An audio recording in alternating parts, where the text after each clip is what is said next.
यह दृश्य देखकर सबकी आंखें चौड़ी हो गईं और वे ठंडी सांसों में डूब गए।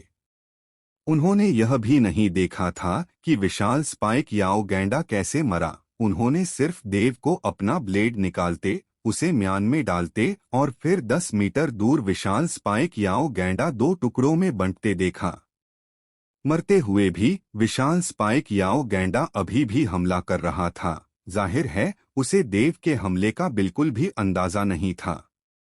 यह यह बहुत शक्तिशाली है ना?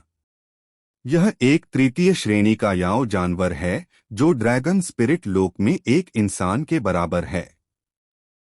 अगर हमें इसे मारना होता तो हमें पूरी ताकत लगानी पड़ती, लेकिन यंग मास्टर इतने तेज थे। यंग मास्टर की शक्ति कितनी प्रबल है? वह अभी भी सिर्फ एक ड्रैगन वेन लोक का साधक है। सब देव की पीठ को घूर रहे थे, इतने सदमे में कि कुछ बोल ही नहीं पा रहे थे। उन्हें साफ लगा कि देव के हमले में न तो ड्रैगन कौशल का इस्तेमाल हुआ था और न ही किसी जादू का। ब्लेड को खींचना और म्यान में रखना तो बस साधारण हमलों में से सबसे आसान था। फिर भी इस साधारण हमले ने एक विशाल स्पाइक याओ गैंडे को तुरंत मार डाला, जो अपनी रक्षा के लिए जाना जाता था। उन्हें यह नहीं पता था कि उस टेलीपोर्टेशन व्यूह में प्रवेश करने से पहले शायद देव की 88 ड्रैगन शिराओं की शक्ति के साथ वह ऐसा नहीं कर पाता। अगर वह विशाल स्पाइक याओ गैंडे को मार भी देता तो भी वह तुरंत ऐसा नहीं कर पाता जब तक कि वह जादू या गुप्त तकनीकों का इस्तेमाल न करे। हालांकि उस दूसरी दुनिया में सिया के चारों ओर की हरी रोशनी ने देव को घेर लिया, जिससे देव की ड्रैगन शिराएं सीधे 108 के चरम तक पहुंच गईं। अगर देव खुद इन ड्रैगन शिराओं को खोलता तो 100 से आगे तो दूर 79वें से शुरू करके यह बेहद मुश्किल होता, जिसके लिए विशाल संसाधनों की आवश्यकता होती। अगर इसे सोने के सिक्कों में बदला जाए तो एक ड्रैगन शिरा खोलने में कम से कम 10 लाख सोने के सिक्कों की जरूरत होगी। और जैसे जैसे आगे बढ़ता गया उतने ही ज्यादा सोने के सिक्कों की जरूरत पड़ती गई, जब तक वह 100 तक पहुंचता। एक और शिरा खोलने में शायद 100 करोड़ सोने के सिक्के लगते। लेकिन उस पत्थर के चबूतरे की हरी रोशनी, या यूं कहें कि सिया की हरी रोशनी, देव की मदद कर रही थी। प्रयास और इनाम स्वाभाविक रूप से समानुपातिक होते हैं। बाद में ड्रैगन शिराओं को खोलना जितना महंगा होगा उतनी ही मजबूत ड्रैगन शिराएं खुलेंगी।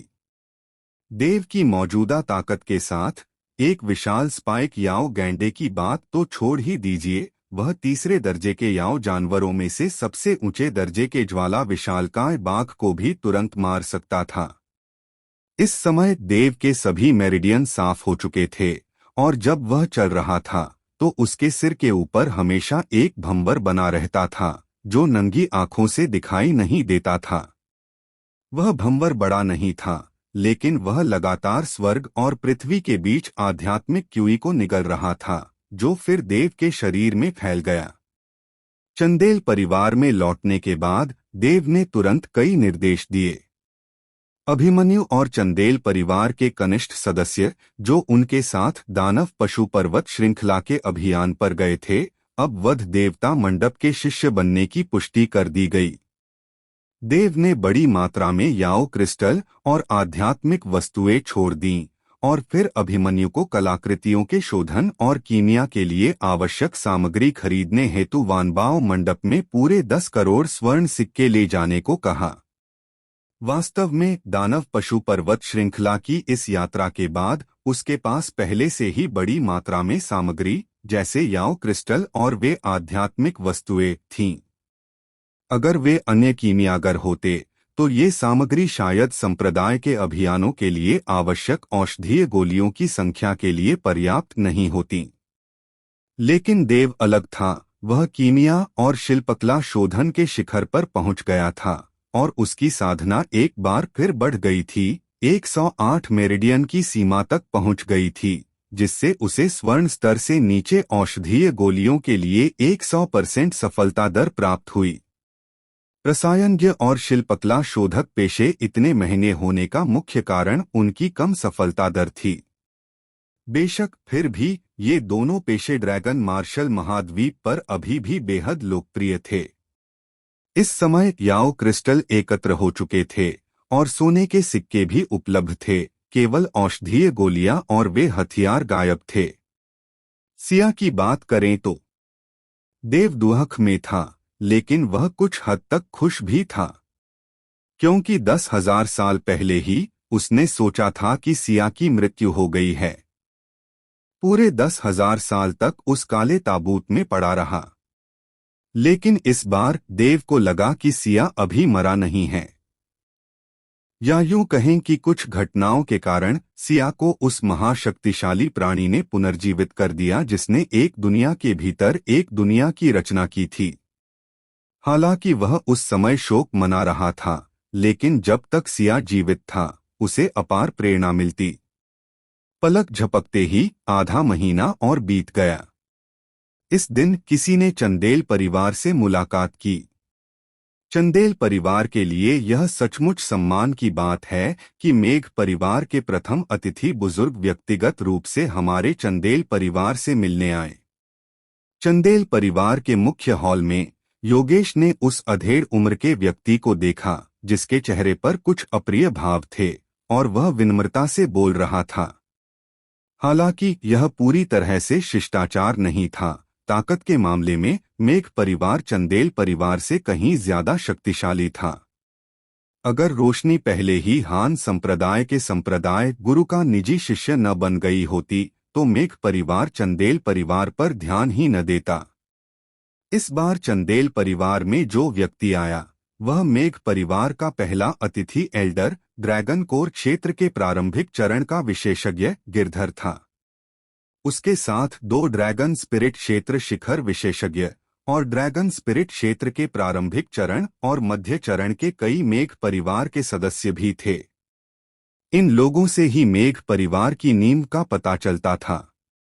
योगेश चंदेल परिवार के कुलपति और वर्तमान में पूरे चंदेल परिवार में सबसे शक्तिशाली व्यक्ति होने के नाते केवल ड्रैगन स्पिरिट क्षेत्र शिखर की साधना ही कर पा रहा था, जो मेघ परिवार के अतिथि एल्डर से भी कम थी। मेघ परिवार के कुलपति की तो बात ही छोड़ दीजिए।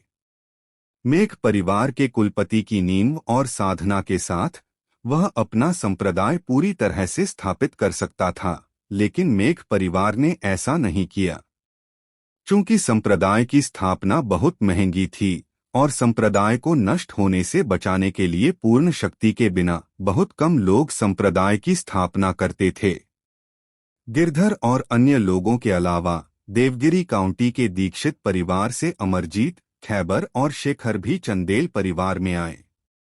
क्या मैं पूछ सकता हूं कि आप इस बार चंदेल परिवार में क्यों आए हैं? योगेश ने पूछा। तुम्हें नहीं पता कि हम यहाँ क्यों हैं? गिरधर के चेहरे पर कुछ ठंडक थी। योगेश का दिल धड़क उठा, लेकिन उसके चेहरे पर कोई बदलाव नहीं आया और वह फिर भी मुस्कुराया। मुझे सच में नहीं पता क्यों।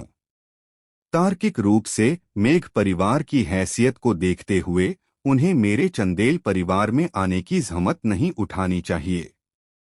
हम गिरधर ने ठंडी सांस ली और कहा, कई महीने पहले मेरे मेघ परिवार के कुलगुरु के युवा गुरु विवान देवगिरी काउंटी आए थे, मूल रूप से हान संप्रदाय के मूल्यांकन में भाग लेने के इरादे से। हालांकि मूल्यांकन से पहले ही वे गायब हो गए। मेरे मेघ परिवार ने जांच के लिए लोगों को भेजा और अंततः पाया कि गायब होने से पहले युवा गुरु जिस आखिरी जगह पर गए थे वह आपका चंदेल परिवार था। यह कैसे संभव है? योगेश की आंखें चौड़ी हो गईं। गिरधर, आप ऐसे दावे नहीं कर सकते। विवान वास्तव में मेरे चंदेल परिवार से मिलने आए थे और वे दीक्षित परिवार के कनिष्ठों के साथ आए थे, लेकिन वे बहुत जल्दी चले गए। मैं उन्हें भोजन के लिए रोकना चाहता था, लेकिन उन्होंने मना कर दिया। क्या ऐसा है? गिरधर ने योगेश की तरफ देखा और अपना सारा दबाव छोड़ दिया, मानो वह योगेश पर कुछ दबाव डालना चाहता हो। ड्रैगन कोर दायरे और ड्रैगन स्पिरिट दायरे में बहुत बड़ा अंतर था। इसे एक गुणात्मक बदलाव कहा जा सकता है। भले ही योगेश ड्रैगन स्पिरिट दायरे के शिखर पर था, अगर गिरधर कोई कदम उठाता तो वह योगेश को तुरंत मार सकता था। युवा गुरु चंदेल परिवार में किस लिए आए थे? गिरधर ने फिर पूछा। लगता है उन्होंने सुना था कि मेरी बेटी बेहद खूबसूरत है, इसलिए वह मेरी बेटी से शादी का प्रस्ताव रखना चाहते थे। हालांकि स्वरा ने उन्हें अस्वीकार कर दिया और वह बेहद गुस्से में लग रहे थे और गुस्से में चले गए। योगेश की बात खत्म होते ही उसे कुछ याद आया और उसने कहा, अच्छा, जाने से पहले विवान ने मुझे धमकी भी दी थी कि अगर मैंने अपनी बेटी की शादी उससे नहीं की तो वह मेरे चंदेल परिवार को जरूर मिटा देगा। हालांकि मेरे चंदेल परिवार की नींव अच्छी नहीं है और मेघ परिवार से काफी दूरी है, फिर भी योगेश आपको याद दिलाना चाहता है कि आपको अपने युवा गुरु पर पूरा नियंत्रण रखना चाहिए। हमारे युवा गुरु कैसे व्यवहार करते हैं, यह आपको उपदेश देने का काम नहीं है। गिरधर के चेहरे पर ठंडक छा गई। योगेश ने अपना सिर हिलाया, फिर अपनी बाहें क्रॉस करके जो चाहो करो वाला भाव दिखाया। पहले योगेश चंदेल परिवार के लोगों से इस तरह बात करने की हिम्मत नहीं करता था, लेकिन अब बात अलग थी। हान संप्रदाय को 8वें दर्जे के संप्रदाय में पदोन्नत कर दिया गया था। संप्रदाय के गुरु ने ड्रैगन देव क्षेत्र में प्रवेश कर लिया था। उनकी सबसे बड़ी बेटी संप्रदाय के गुरु की निजी शिष्या थी और उनके दूसरे दामाद में जबरदस्त योग्यता थी, सचमुच एक विलक्षण प्रतिभा। अभी भी मेघ परिवार ने चंदेल परिवार के साथ कुछ भी करने की हिम्मत नहीं की। यह तो दूर की बात है कि उसका दूसरा दामाद बड़ा होने पर कितना भयानक होगा। तुम यहाँ क्या कर रहे हो? योगेश की नजर अचानक अमरजीत और बाकियों पर पड़ी। वह मेघ परिवार के साथ अब भी विनम्र था, लेकिन अमरजीत और बाकियों के साथ उतना नहीं। पूरी तरह जानते हुए भी फिर भी पूछ रहा हूँ। अमरजीत ने मन ही मन कोसा और कहा, वरिष्ठ गिरधर के साथ आने का अमरजीत का उद्देश्य वही है। मैंने सुना है कि मेरे पितृदोषी बेटे के गायब होने से पहले वह आखिरी बार चंदेल परिवार में आया था, इसलिए मैं कुलपति योगेश से पूछना चाहता था कि आखिर हुआ क्या था। अमरजीत, तुम मुझसे सवाल करने की हिम्मत कैसे करोगे? योगेश की आंखें चौड़ी हो गईं और उसने अधीरता से हाथ हिलाया मानो मक्खियां भगा रहा हो और बोला, भागो भागो भागो, मुझे यहाँ परेशान मत करो। तुम अपने बेटे को नहीं ढूंढ पा रहे हो, इसलिए मुझसे पूछने आए हो? अगर दूसरे अपने बेटों को नहीं ढूंढ पा रहे हैं तो क्या उन्हें भी आकर मुझसे पूछना होगा? तो क्या मुझे और भी कुछ करना होगा? बस तुम्हारे बेटों को ढूंढने में मदद करना ही काफी है ना? तुम। अमरजीत और खैबर दोनों के चेहरे लाल हो गए थे, लेकिन वे अपना गुस्सा जाहिर करने की हिम्मत नहीं कर पा रहे थे। गिरधर ने योगेश से इस तरह बात करने की हिम्मत की, लेकिन उन्होंने ऐसा नहीं किया। हालांकि शेखर का दत्तक पुत्र भी हान संप्रदाय में शामिल हो गया था, जिसे रोशनी की तुलना में कुछ समर्थन प्राप्त माना जाता था, लेकिन वह वास्तव में 8 पैरों के साथ भी उसके बराबर नहीं पहुंच पाया। मेरा क्या? योगेश ने अमरजीत की ओर देखा और व्यंग्यात्मक लहजे में कहा, क्या तुम्हें लगता है कि सिर्फ इसलिए कि अब तुम दीक्षित परिवार की मुखिया हो, मुझे तुमसे विनम्रता से बात करनी होगी? तुम्हारा रुतबा काफी नहीं है। कुलपति योगेश, मैंने यह नहीं कहा कि आपको मेरे साथ इतना विनम्र होना है, लेकिन यह आपका चंदेल परिवार है। क्या आपका आतिथ्य इससे बेहतर नहीं होना चाहिए? अमरजीत ने उदास भाव से कहा। तो फिर आप मुझसे और क्या करवाना चाहते हैं? आपके लिए एक भुना हुआ सुअर खरीदकर आपके सामने रख दूं और आपको खाते हुए देखो और मेरी लार टपके? योगेश ने तिरस्कार से कहा। वह सचमुच दीक्षित परिवार के लोगों को, शेखर समेत, नीची नजर से देखता था। वह उन सभी को नीची नजर से देखता था। योगेश देव की स्थिति के बारे में जानता था, देव की प्रतिभा की वजह से नहीं, बल्कि इसलिए कि अमरजीत और अन्य लोग कायर थे और अपने ही कबीले में आपस में झगड़ रहे थे। अगर योगेश दीक्षित परिवार का सदस्य होता और ऐसी स्थिति का सामना करता, तो वह सिर्फ जिंदा रहने के लिए देव को परिवार से कभी नहीं निकालता। यही अंतर था। इसके अलावा देव अभी भी चंदेल परिवार में था और रणवीर पास ही बैठकर देख रही थी। योगेश ने अमरजीत और अन्य लोगों के साथ ऐसा व्यवहार सिर्फ रणवीर को यह दिखाने के लिए किया कि वह देव का साथ दे रहा है। चौथा भाई। इस समय खैबर ने अचानक रणवीर की ओर देखा। चाहे कुछ भी हो, दीप और करण तुम्हारे सगे भतीजे हैं। वे अब गायब हैं और अगर आपको उनका पता है तो क्या आप हमें बता सकते हैं? रणवीर दंग रह गई। तुमने मुझे अभी क्या कहा? चौथा भाई खैबर ने कहा। चौथा भाई। हाँ हाँ हाँ हाँ। रणवीर अचानक जोर से हंस पड़ी, बेहद गुस्से से हंसते हुए।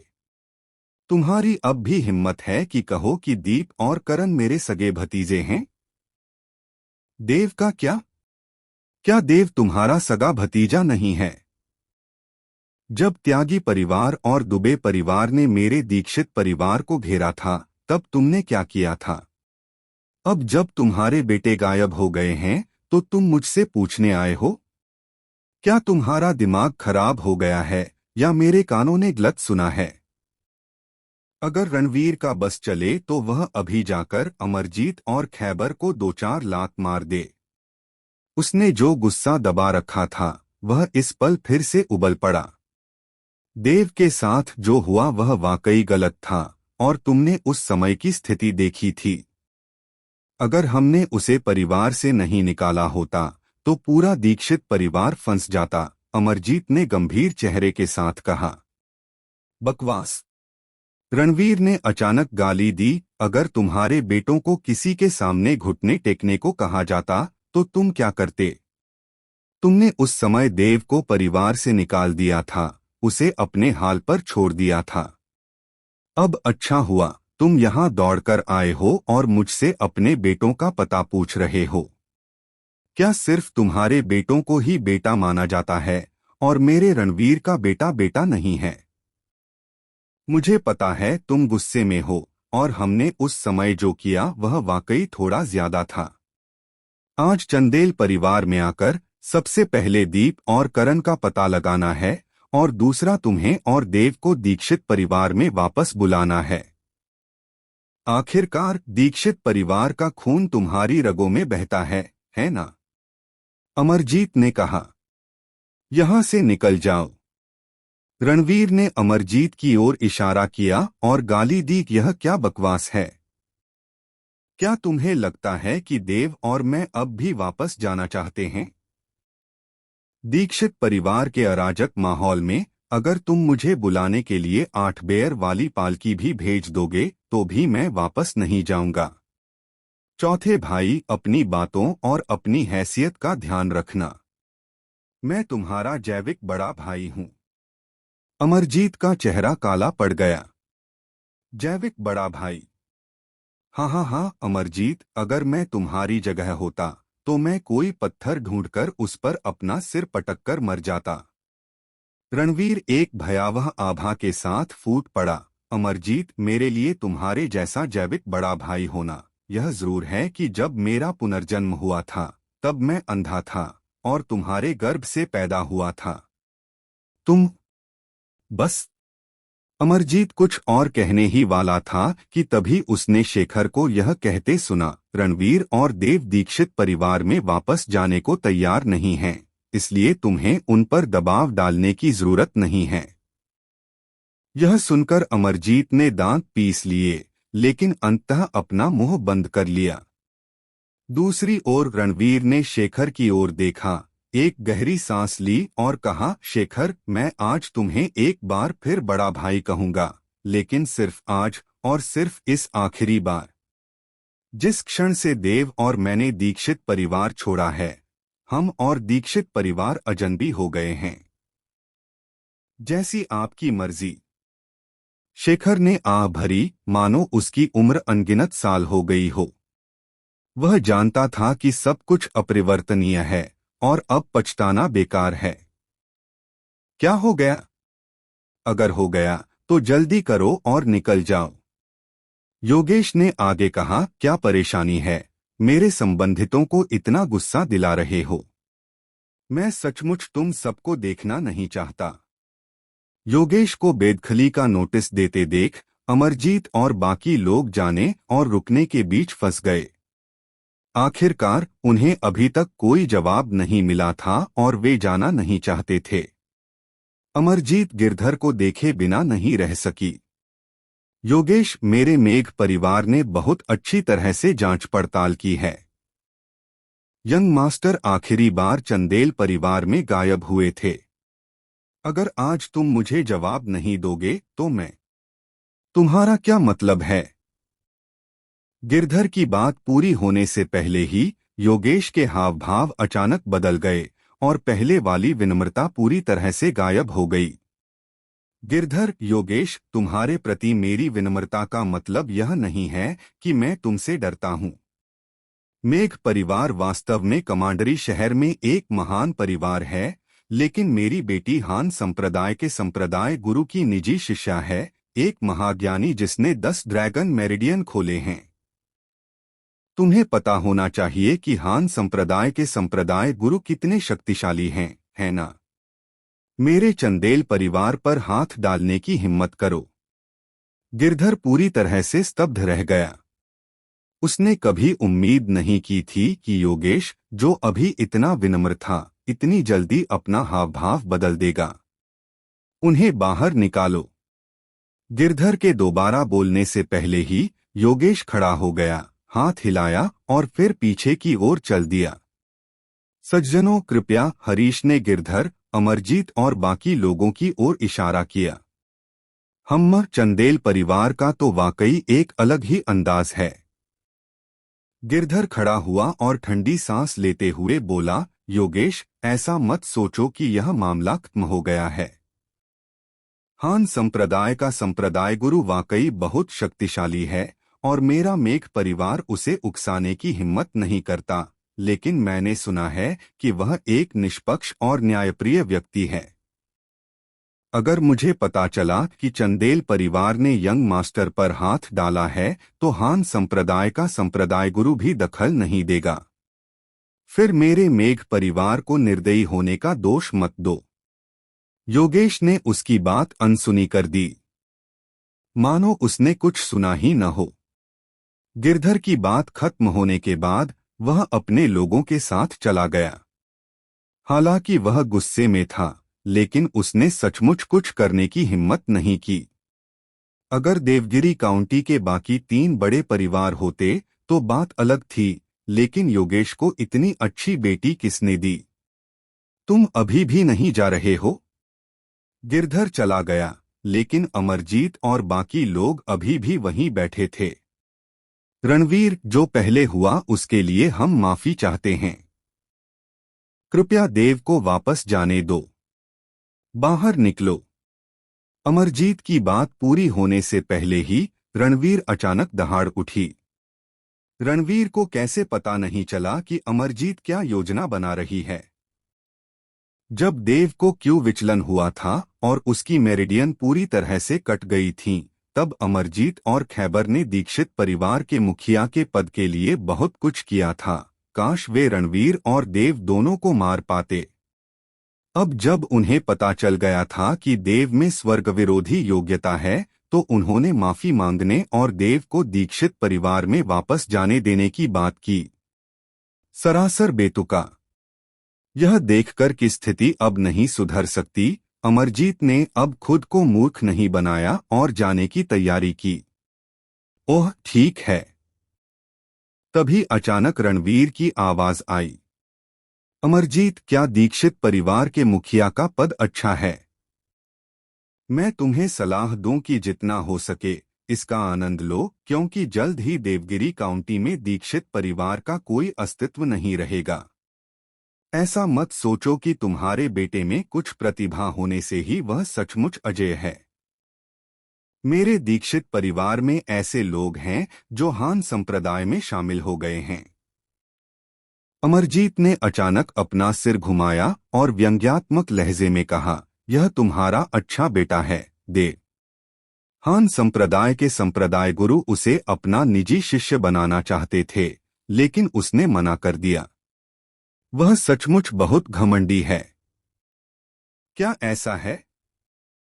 रणवीर ने अपना सिर थोड़ा हिलाया। जब उसने पहली बार सुना कि देव ने हान संप्रदाय के संप्रदाय गुरु को मना कर दिया है, तो उसे भी दया और अफसोस हुआ। लेकिन दानव पशु पर्वत श्रृंखला की इस यात्रा के बाद उसे आखिरकार समझ में आया कि देव ने हान संप्रदाय के संप्रदाय गुरु को क्यों मना कर दिया। देव की प्रतिभा के साथ अजीत उसे क्या सिखा सकता था? इसके अलावा देव द्वारा एक संप्रदाय की स्थापना करने में ज्यादा समय नहीं लगा। हालांकि यह केवल एक 9वीं दर का संप्रदाय होगा और लोगों की संख्या अभी बहुत कम होगी, फिर भी यह एक संप्रदाय था, दीक्षित परिवार के साथ पूरी तरह से अतुलनीय। विशेष रूप से देव की शक्ति, हालांकि वह केवल ड्रैगन शिरा क्षेत्र में था, रणवीर को लगा कि वह उससे कम शक्तिशाली नहीं है, जो प्रारंभिक चरण ड्रैगन कोर क्षेत्र में था। जब से देव के मेरिडियन टूटे थे और वह फिर से साधना करने में सक्षम हुआ था, उसने हमेशा एक रहस्यमय आवरण बनाए रखा था। चाहे वह उसका आश्चर्यजनक रूप से शक्तिशाली जादू या विभिन्न गुप्त कलाएं, देव के पास तो मानो उनकी उंगलियों पर थीं। इन गुप्त कलाओं और जादू में से कोई भी अगर निकाल दिया जाए तो 8 स्तरीय संप्रदाय में भी एक खजाना बन जाएगा। देव की शक्ति के बारे में किसी को भी इसकी बिल्कुल भी जानकारी नहीं थी। केवल रणवीर और अन्य लोगों को ही थोड़ी बहुत समझ थी, लेकिन वह भी बहुत कम। क्या आपको लगता है कि सिर्फ एक देव पर निर्भर रहने से दीक्षित परिवार में मेरी स्थिति डगमगा सकती है? क्या इससे दीक्षित परिवार को देवगिरी काउंटी से हटाया जा सकता है?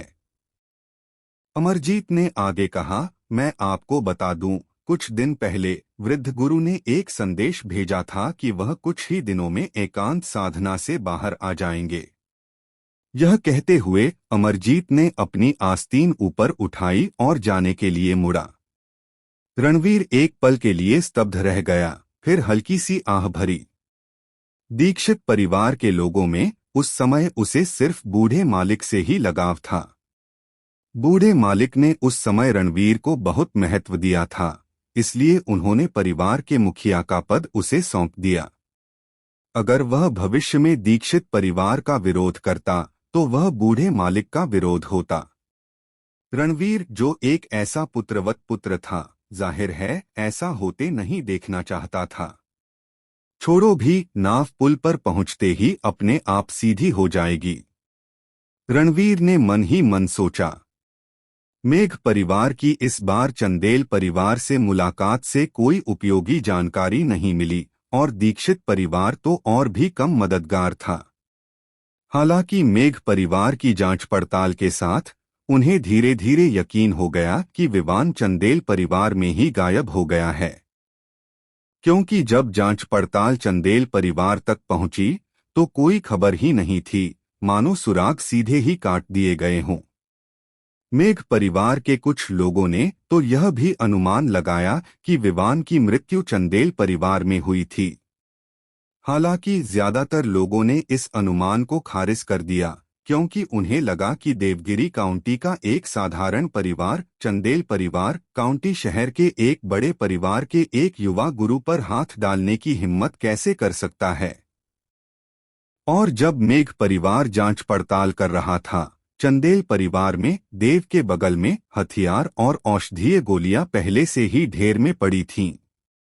ज्यादातर हथियार चांदी सफेद चमक से चमक रहे थे, जो मनमोहक लग रहे थे, जिससे साफ जाहिर हो रहा था कि वे सिल्वर ग्रेड के हथियार थे, जिनमें से सबसे कम ग्रेड के हथियार निम्न ग्रेड के थे। निम्न ग्रेड के सिल्वर ग्रेड के हथियारों की कीमत भी 10 लाख से ज्यादा सोने के सिक्कों से ज्यादा थी, मध्यम ग्रेड और उच्च ग्रेड के हथियारों की तो बात ही छोड़िए। अगर उन्हें 9वें दर्जे के संप्रदाय में ले जाया जाए तो वे निश्चित रूप से 100 लोगों की एक छोटी सी टीम को पूरी तरह से हथियार बंद कर सकते थे, जिससे आसानी से एक अत्यंत शक्तिशाली मुख्य बल का निर्माण हो सकता था। 3 महीने बीत चुके थे और देव ने संप्रदाय के मिशन के लिए आवश्यक औषधीय गोलियों और हथियारों को परिष्कृत कर लिया था। हालांकि वह रुका नहीं, बल्कि अपने पास मौजूद सामग्रियों का उपयोग करके बड़ी संख्या में रजत श्रेणी के उपकरणों और यहां तक कि रजत श्रेणी की औषधीय गोलियों को भी परिष्कृत करना जारी रखा। फिर भी देव के पास अभी भी पूरे 10 करोड़ स्वर्ण सिक्के बचे थे, जिससे पता चलता था कि कीमिया और कलाकृति शोधन उद्योग कितने लाभदायक थे। और समृद्ध चांदी सफेद चमक के बीच कभी कभी चमकदार सुनहरी रोशनी चमक उठती थी। ये सुनहरी रोशनियां सभी निम्न श्रेणी के स्वर्ण श्रेणी के उपकरण थे। हथियार, हेलमेट, युद्ध कवच, जूते। यह एक पूर्ण निम्न श्रेणी का स्वर्ण श्रेणी का सेट था, बहती आग का सेट। जब देव के पास केवल 80 से ज्यादा मेरिडियन थे तो वह केवल उच्च श्रेणी के रजत श्रेणी के सामान ही परिष्कृत कर सकता था। उसके पास अनुभव तो था, लेकिन मानसिक ऊर्जा नहीं। लेकिन अब बात अलग थी। सभी 108 मेरिडियन खुल चुके थे और देव की शक्ति बहुत बढ़ गई थी।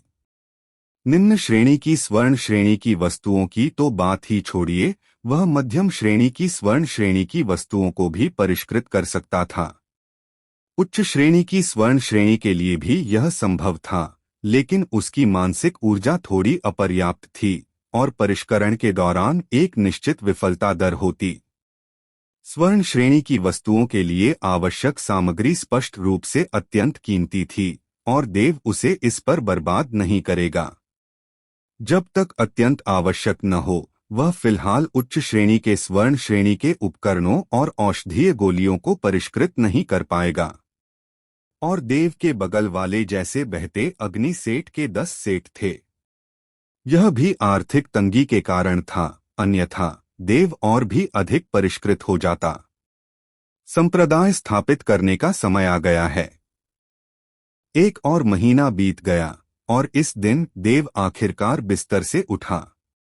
वह आलस्य से खींचा और उसका पूरा शरीर चरमरा रहा था। संप्रदाय की स्थापना के बाद मुझे तुरंत ड्रैगन रक्त की खोज में जाना होगा, देव ने धीरे से कहा। अपनी विवेकशील दृष्टि से उसने स्वाभाविक रूप से उन तथाकथित उन्नत पशु रक्तों को तुच्छ समझा।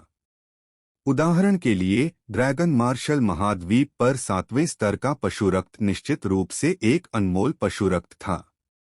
यहाँ तक कि प्रथम स्तर के संप्रदाय भी इसे एक खजाने की तरह मानते थे और यहाँ तक कि जायंट आइलैंड जैसे सुपर संप्रदाय भी ज्यादातर 7वें स्तर के पशु रक्त का ही उपयोग करते थे।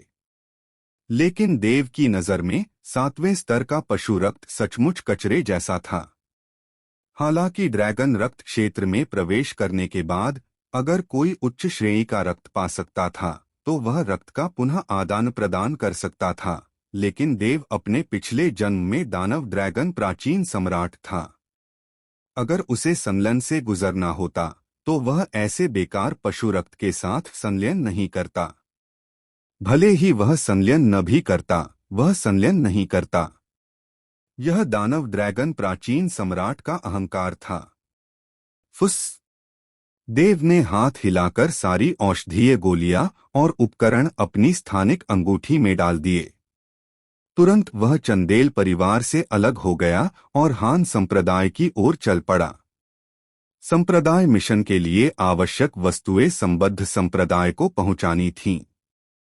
उदाहरण के लिए, अगर देव एक संप्रदाय स्थापित करना चाहता था तो उसे उन्हें हान संप्रदाय को पहुंचाना था। और हान संप्रदाय को, जाहिर है, ये वस्तुएं उस 7 स्तरीय संप्रदाय को सौंपनी थीं जिससे वह संबद्ध था, और फिर 7 स्तरीय संप्रदाय उन्हें 6 स्तरीय संप्रदाय को सौंपता था। इस चक्र में ये वस्तुएं अंततः महासंप्रदायों के हाथों में पहुंच जाती। पूरा ड्रैगन मार्शल महाद्वीप कितना बड़ा था? और वहां कितने संप्रदाय थे? केवल एक 9वें दर्जे के संप्रदाय की स्थापना के लिए लगभग 1 अरब स्वर्ण मुद्राओं के बराबर मिशन की वस्तुएं चुकानी पड़ती थीं। 8 स्तरीय संप्रदायों और 7 स्तरीय संप्रदायों का क्या? और ये सारी चीजें 10 महासंप्रदायों के हाथों में पहुंच गईं। जरा सोचिए, इन महासंप्रदायों के वित्तीय संसाधन कितने विशाल होंगे। देव को भी इन महासंप्रदायों के काले हृदय तरीकों को कोसने का मन हुआ। अपने पिछले जन्म में जब उसने एक संप्रदाय की स्थापना की थी, तब उसने कभी किसी संप्रदाय के मिशन में भाग नहीं लिया था। हान संप्रदाय। यह कहना जरूरी है कि हान संप्रदाय, जो अब अष्टधारा संप्रदाय में परिवर्तित हो गया था, पहले से कहीं ज्यादा प्रभावशाली था। एक विशाल प्रकाश पूरे पर्वत को घेरे हुए था, जो लगातार अद्भुत शक्ति बिखेर रहा था। पहले पर्वत द्वार की रखवाली करने वाले ड्रैगन रक्त क्षेत्र साधना वाले लोग थे, लेकिन अब उनकी जगह ड्रैगन रक्त क्षेत्र शिखर पर मौजूद लोगों ने ले ली थी, और कप्तान भी एक ड्रैगन आत्मा क्षेत्र साधक था। अगर कोई हान संप्रदाय पर हमला करता तो ये लोग ज्यादा काम के नहीं होते, लेकिन अजीत द्वारा स्थापित प्रकाश सुरक्षा के साथ उनके पास कम से कम संदेश भेजने के लिए पर्याप्त समय होता। नमस्कार युवा गुरुदेव।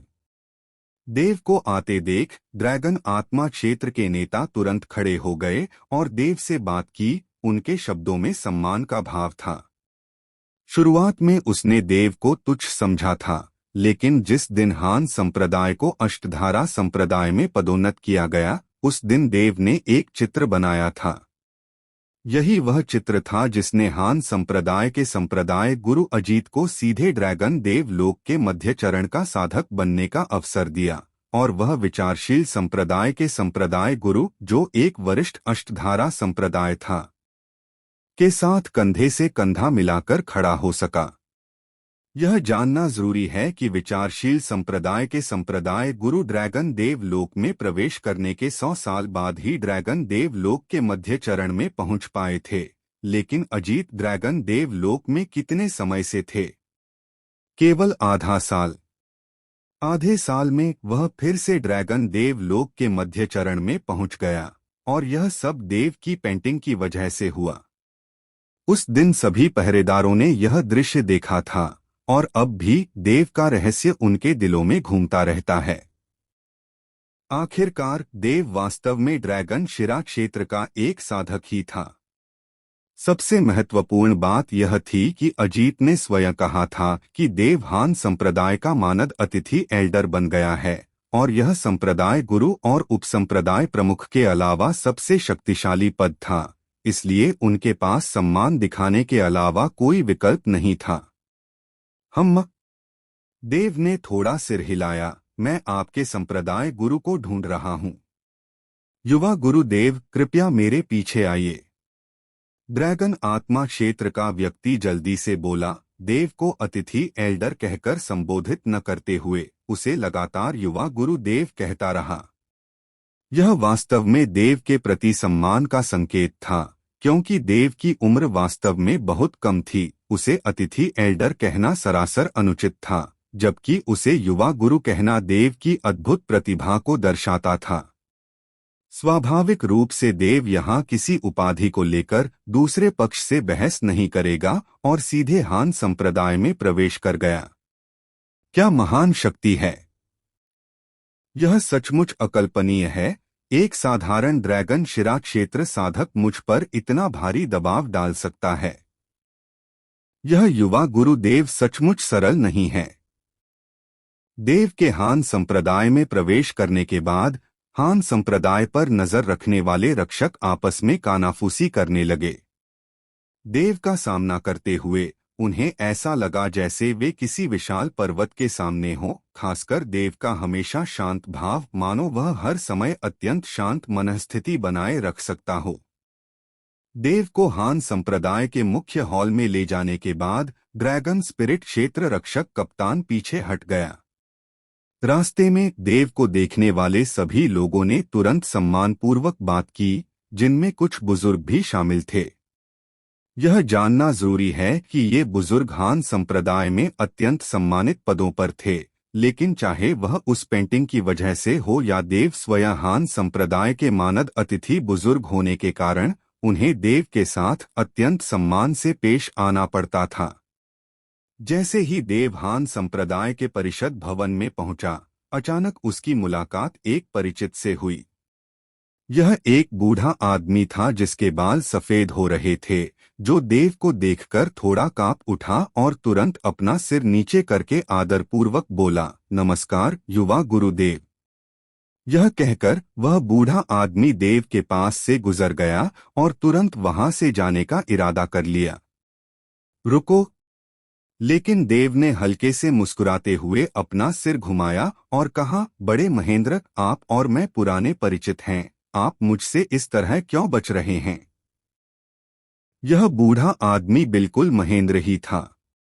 देव की बातें सुनकर महेंद्र का मुंह जोर से फड़क उठा, लेकिन फिर भी वह रुक गया। उसके चेहरे पर रोने से भी ज्यादा बदसूरत मुस्कान दिखाई दी।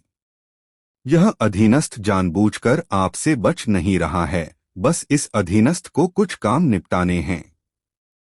मत भूलना कि तुम पर अभी भी 30 मिलियन सोने के सिक्के बकाया हैं, देव ने मुस्कुराते हुए कहा।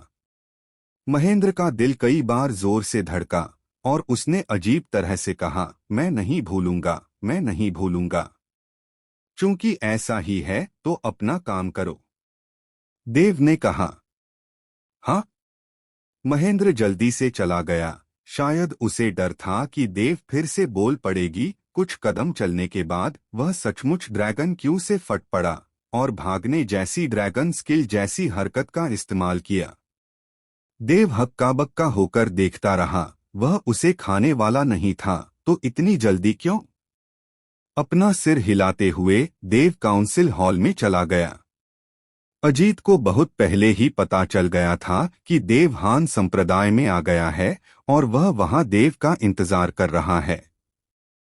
अगर कोई और होता तो अजीत का आना भी मुश्किल होता, क्योंकि हान संप्रदाय को अभी अभी अष्टधारा संप्रदाय में पदोन्नत किया गया था और संप्रदाय प्रमुख होने के नाते उसके लिए बहुत सारे काम थे।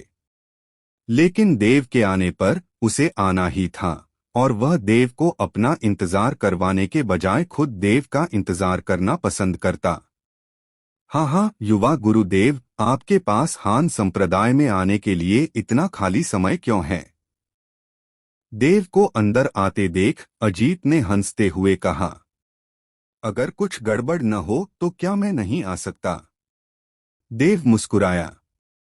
आप आ सकते हैं, बिल्कुल आ सकते हैं, अजीत ने कहा। हालांकि आप शायद इन दिनों संप्रदाय के कार्यों में व्यस्त रहे होंगे, है ना? हान संप्रदाय में आने का समय आपके पास कम ही मिलता है, तो आज रात यहीं क्यों नहीं रुकते? मैं किसी को भोज तैयार करने का आदेश दूंगा और आप संप्रदाय के उच्चपदस्थ अधिकारियों से भी मिल सकते हैं। आखिरकार आप हान संप्रदाय के मानद एल्डर हैं। रुकने की कोई जरूरत नहीं है, आज मेरे पास वास्तव में कुछ काम है। देव ने हाथ हिलाया और तुरंत परिषद भवन के फर्श पर रोशनी का एक विशाल विस्तार फैल गया। चांदी सफेद चमक अंधेरी रात में चमकते चांद की तरह थी, जिससे अजीत वहीं ठिठक गया। क्या ये सब सिल्वर ग्रेड के हथियार हैं? अजीत ने निगल लिया। देव ने पिछली बार हान संप्रदाय को 100 सिल्वर ग्रेड के उपकरण पहले ही दे दिए थे। कितना समय बीत गया था और वह इतने सारे और हथियार निकाल लाया था। इन रजत श्रेणी के हथियारों की संख्या को देखते हुए कम से कम कई 100 तो होंगे ही, है ना? और ये सब हथियार थे। उपकरण और हथियार एक ही चीज नहीं थे। किसी भी श्रेणी में हथियारों का शोधन उपकरणों के शोधन से कहीं ज्यादा मुश्किल था। इसलिए हथियारों की कीमत स्वाभाविक रूप से अन्य उपकरणों की तुलना में बहुत ज्यादा थी और संप्रदाय के मिशनों के लिए उपकरणों की नहीं बल्कि रजत श्रेणी के हथियारों की जरूरत थी। संप्रदाय के मिशनों के लिए जरूरी सब कुछ यहाँ है, आप इसे देख सकते हैं, देव ने उदासीनता से कहा। यह सुनकर अजीत का शरीर जोर से कांप उठा। सैकड़ों रजत श्रेणी के हथियार और साथ ही ढेर सारी औषधीय गोलियां और आश्चर्यजनक राक्षस क्रिस्टल, इनकी तुलना में उन मात्र 10 लाख स्वर्ण मुद्राओं का वास्तव में कोई मतलब नहीं था। क्या आपने इस दौरान इन सब का शोधन किया? अजीत ने पूछा। हम। देव ने सिर हिलाया। यह सुनकर अजीत पूरी तरह से चौंक गया। कितना समय हो गया था और उसने ये सारी चीजें पहले ही बना ली थीं। 3 महीने। अगर इसे दूसरे लोग परिष्कृत करते, औषधीय गोलियों की तो बात ही छोड़िए, इन सैकड़ों हथियारों को परिष्कृत करने में शायद 1 साल से ज्यादा लग जाता, है ना? देव की शोधन गति और उसकी सफलता दर को एक तरफ रखते हुए अजीत को सबसे ज्यादा हैरानी इस बात की थी कि देव को इतने सारे सोने के सिक्के कहाँ से मिले। उसकी जांच के अनुसार देव असल में देवगिरी काउंटी के दीक्षित परिवार का एक छोटा सदस्य था, जिसे एक बार साधना के दौरान क्यूई विचलन का सामना करना पड़ा था, जिससे उसकी ड्रैगन शिराएं फट गई थीं।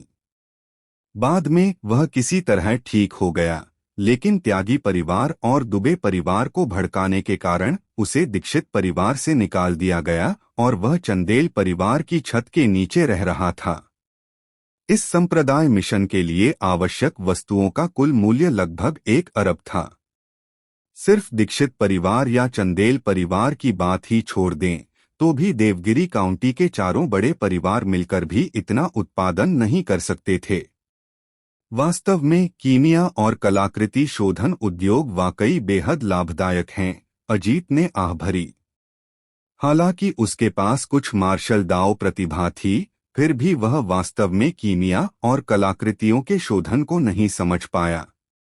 प्रतिभा एक ऐसी चीज है जिसे समझाया नहीं जा सकता। भले ही आप दूसरों को बहुत पैसा कमाते हुए देखें, आप उसके बारे में कुछ नहीं कर सकते। अजीत के दिमाग में बस यही बात आई कि देव ने पहले हथियारों और औषधीय गोलियों के एक समूह को परिष्कृत किया, फिर उन्हें फिर से बेचा और उससे अर्जित धन का उपयोग शोधन जारी रखने और अंततः पर्याप्त मिशन सामग्री इकट्ठा करने में किया। लेकिन यह सोचकर अजीत यह जानकर हैरान रह गया कि इन हथियारों और औषधीय गोलियों को परिष्कृत करने में देव की सफलता दर कितनी ऊंची रही होगी। 3 महीनों के भीतर लगभग 1 अरब स्वर्ण मुद्राओं के मूल्य की मिशन सामग्री इकट्ठा करने के लिए सफलता दर कितनी ऊंची होनी चाहिए? क्या तुम सच में सिर्फ एक ड्रैगन शिरा क्षेत्र हो? अजीत खुद को रोक नहीं पाया और पूछा। देव ने कंधे उचकाए। तुम क्या सोचते हो? अजीत चुप हो गया। वह साफ तौर पर महसूस कर सकता था कि देव के शरीर पर मौजूद क्यूई वास्तव में ड्रैगन शिरा क्षेत्र था, लेकिन देव ने जो कुछ भी किया था वह ड्रैगन शिरा क्षेत्र द्वारा पूरा नहीं किया जा सकता था। ठीक है, देव ने कहा, मैं इस बार न केवल संप्रदाय का मिशन सौंपने बल्कि अन्य मामलों के लिए भी आपसे मिलने आया हूं। ये वस्तुएं वास्तव में पर्याप्त हैं और मिशन के लिए आवश्यक मानकों को पूरा करती हैं। मैं किसी को आपके लिए कई भूमि के दस्तावेज तैयार करने दूंगा, ज्यादातर देवगिरी काउंटी के 10,000 ली के भीतर संसाधन भूमि। जहां तक आप अपने संप्रदाय का आधार कहाँ स्थापित करना चाहते हैं, यह आप पर निर्भर है। अजीत ने सिर हिलाया और कहा, क्या आप कुछ और कहना चाहते हैं? सबसे पहले शुभम, क्या उसे आपने पागल दानव हॉल में कैद नहीं किया था? जब वह बाहर आए तो आपको मुझे तुरंत सूचित करना होगा, देव ने कहा। शुभम? अजीत ने भौहें चढ़ाई। मूल्यांकन के दौरान उसने शुभम और देव के बीच की दुश्मनी साफ देख ली थी। अगर देव को नजरअंदाज कर दिया जाए तो शुभम एक नितांत प्रतिभाशाली व्यक्ति था। इसके अलावा शुभम उसका शिष्य था। देव का उसे सूचित करने के लिए कहना साफ तौर पर शुभम के साथ मुसीबत मोल लेना चाहता था, जिससे अजीत थोड़ा उलझन में पड़ गया। शुभम मेरा शिष्य है, क्या तुम्हें सचमुच उसे मारना होगा? अजीत ने पूछा। देव ने अपना सिर हिलाया। तुम्हारे सम्मान के लिए मैं उसकी जान बख्श सकता हूं, लेकिन उसकी और मेरी एक शर्त थी। अगर वह हार गया तो त्यागी परिवार को देवगिरी काउंटी से निकाल दिया जाएगा। तुम्हें मेरी स्थिति के बारे में पता होना चाहिए। उस समय त्यागी परिवार और दुबे परिवार ने मेरी जान लेने के लिए दीक्षित परिवार को घेर लिया था। मैं शुभम को छोड़ सकता हूं, लेकिन मैं त्यागी परिवार को नहीं छोड़ूंगा। मैं समझता हूं तो कोई बात नहीं, जब तक तुम शुभम को नहीं मारते। अजीत ने राहत की सांस ली।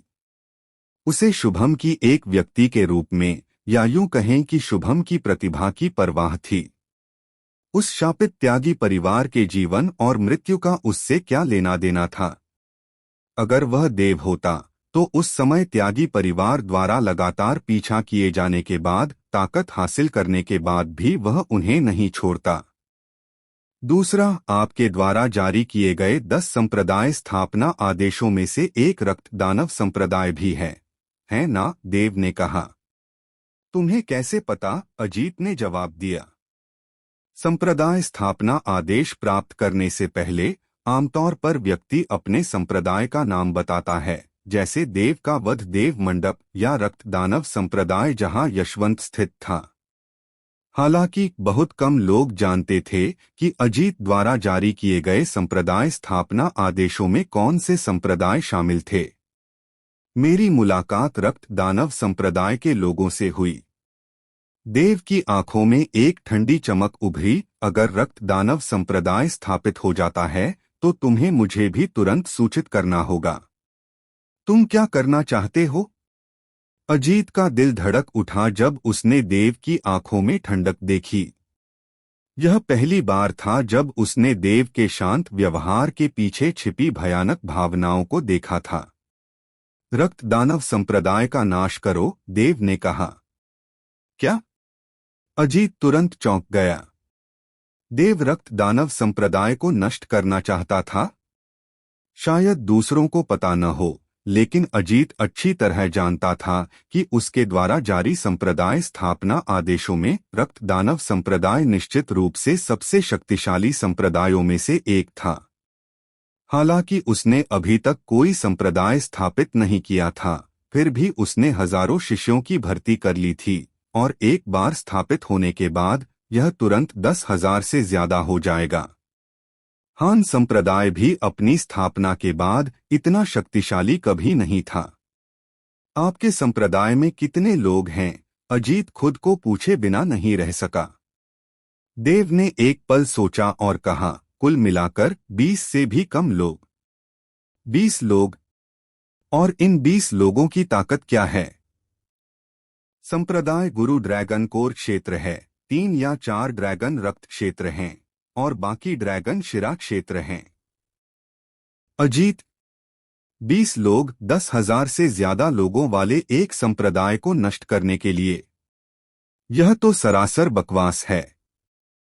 अगर देव इस समय ड्रैगन सॉवरेन क्षेत्र या ड्रैगन रेवरेंट क्षेत्र भी होता और कहता कि वह लाखों लोगों वाले एक श्रेष्ठ संप्रदाय को नष्ट करना चाहता है, तो अजीत कुछ नहीं कहता, क्योंकि उस क्षेत्र में मानव तरंग की रणनीतियां अब कारगर नहीं थीं। लेकिन इस समय देव और बाकी लोगों में सबसे शक्तिशाली केवल ड्रैगन कोर क्षेत्र था, और ज्यादातर ड्रैगन रक्त क्षेत्र, ड्रैगन शिरा क्षेत्र थे। रक्त दानव संप्रदाय के प्रत्येक व्यक्ति का एक थूक शायद इन 20 लोगों को डुबो सकता था। रक्त दानव संप्रदाय की ताकत बढ़ रही है। अकेले ड्रैगन कोर क्षेत्र में कई लोग हैं, और अन्य शिष्यों की संख्या पहले ही कई हजार तक पहुंच चुकी है। मुझे लगता है कि रक्त दानव संप्रदाय से आपकी चाहे जितनी भी दुश्मनी हो, अभी उन्हें भड़काना बेहतर नहीं है। कई ड्रैगन कोर क्षेत्र? तो फिर एक शीर्ष ड्रैगन आत्मा क्षेत्र का व्यक्ति उपसंप्रदाय का नेता क्यों होगा? देव ने भौहें चढ़ाई। तुम यशवंत की बात कर रहे हो, है ना? अजीत हंसा। रक्त दानव संप्रदाय की असली पृष्ठभूमि हान संप्रदाय नहीं, बल्कि 8वें दर्जे का संप्रदाय सच्चा योद्धा संप्रदाय है। बात बस इतनी है कि सच्चा योद्धा संप्रदाय के पास अब संप्रदाय स्थापना के आदेश नहीं हैं, इसलिए रक्त दानव संप्रदाय ने मुझसे एक आदेश मांगा। सच्चा योद्धा संप्रदाय के संप्रदाय प्रमुख के साथ मेरे संबंध काफी अच्छे हैं, इसलिए मैंने उसे एक आदेश दे दिया, जिसका अर्थ है कि रक्त दानव संप्रदाय मेरे अधिकार क्षेत्र में है। उस यशवंत को सच्चा योद्धा संप्रदाय ने रक्त दानव संप्रदाय में भेजा था। हालांकि उसका क्षेत्र उच्च नहीं है, लेकिन उसका समर्थन मजबूत है, इसलिए रक्त दानव संप्रदाय ने उसे उपसंप्रदाय का नेता का पद दिया। तो ऐसा ही है, देव को अचानक समझ आ गया। अजीत को अचानक कुछ याद आया और उसने पूछा, तुम्हें कैसे पता चला कि यशवंत रक्त दानव संप्रदाय का उपसंप्रदाय नेता है?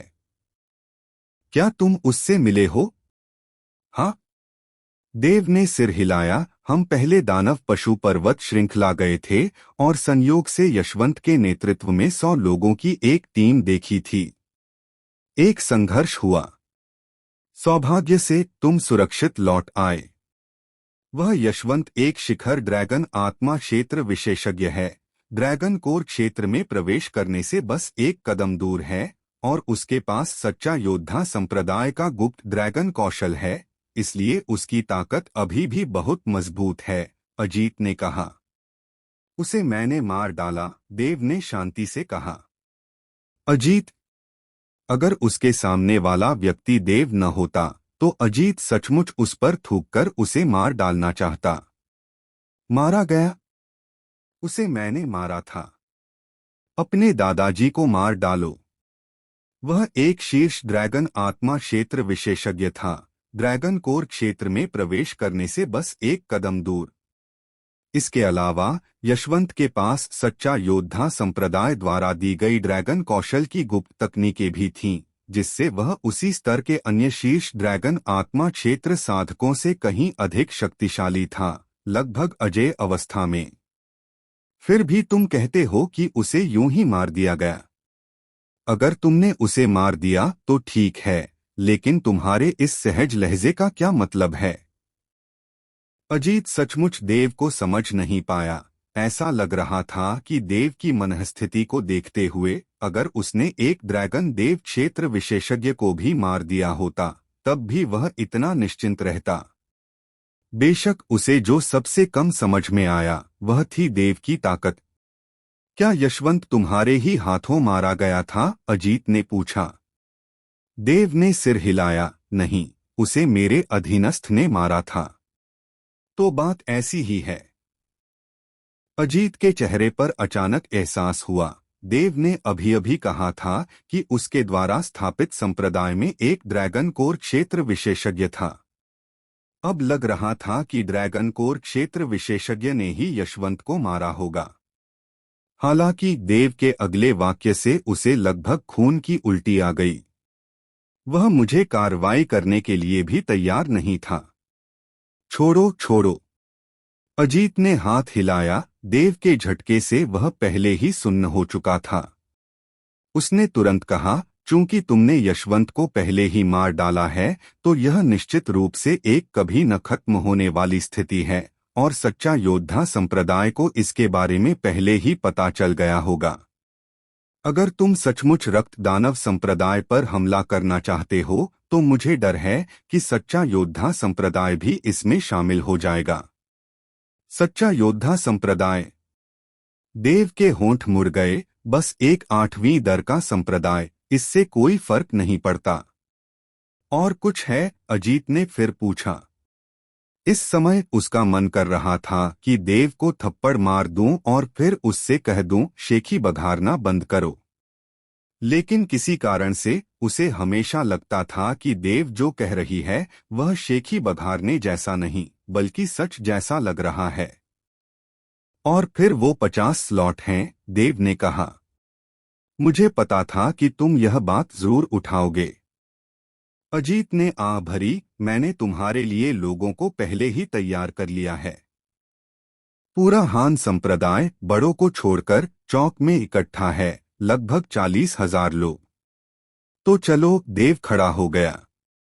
अजीत ने जल्दी से कहा, पहले मैं यह स्पष्ट कर दूं, तुमने मुझसे वादा किया था कि तुम संप्रदाय से प्रतिभाशाली लोगों का चयन नहीं करोगे।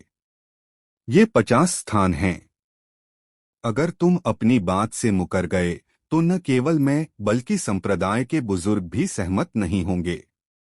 चिंता मत करो। देव मुस्कुराया और फिर बाहर चला गया।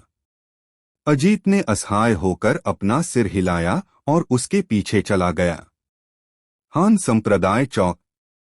इस समय यहाँ हजारों लोग इकट्ठा हो गए थे। सभी चौक के बीचों बीच खड़े थे। दूर से यह सिरों के घने समूह जैसा लग रहा था। ये सभी लोग हान संप्रदाय के शिष्य थे, जिन्हें 10 मिनट पहले चौक पर आने की सूचना दी गई थी। आखिर क्या हो रहा है? हमें यहाँ क्यों आना पड़ा? जरूर कुछ बड़ा हुआ होगा। मैंने सुना है कि बड़े स्तर से नीचे के सभी शिष्यों को बुलाया गया है। ऐसी कौन सी बड़ी घटना हो सकती है जिससे संप्रदाय के सभी शिष्य बाहर आ जाएं? क्या हम किसी दूसरे संप्रदाय से युद्ध करने जा रहे हैं? ऐसा नहीं होना चाहिए। हान संप्रदाय को अभी अभी 8वें दर्जे के संप्रदाय में पदोन्नत किया गया है और संप्रदाय गुरु भी ड्रैगन देव क्षेत्र के मध्य चरण में पहुंच गए हैं। बहुत कम लोग हमें उकसाने की हिम्मत करेंगे। हजारों शिष्य फुसफुसा रहे थे, लेकिन लोगों की भारी संख्या के कारण ये धीमी आवाजें पूरे चौक में एक तूफान की तरह फैल रही थीं।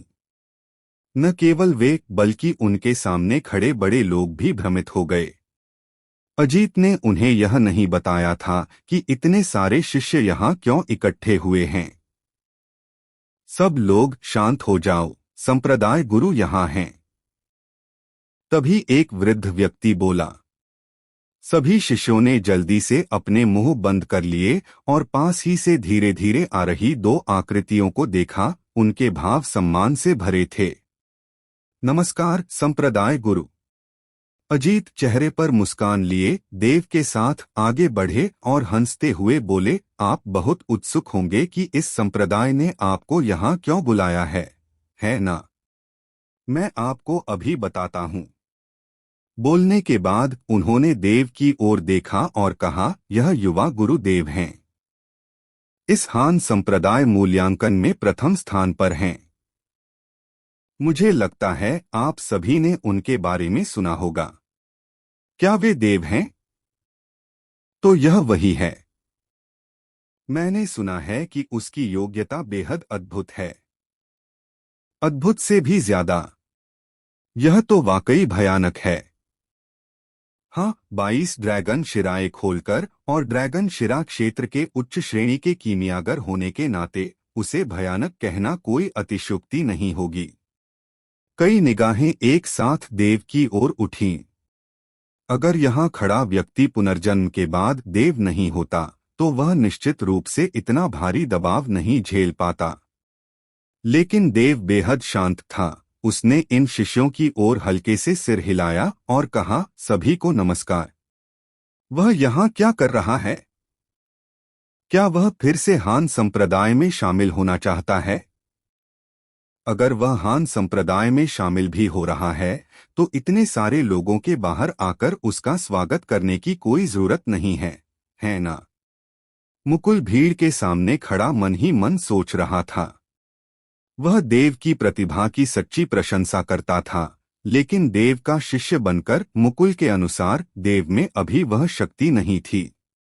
मुकुल के अलावा महीप, तरुण और इस मूल्यांकन में भाग लेने वाले अन्य लोग भी मन ही मन हैरान थे। समझ नहीं पा रहे थे कि संप्रदाय गुरु ने इतना भव्य प्रदर्शन क्यों किया। युवा गुरुदेव न केवल इस मूल्यांकन में प्रथम स्थान पर हैं, बल्कि वे एक संप्रदाय की स्थापना भी करने वाले हैं।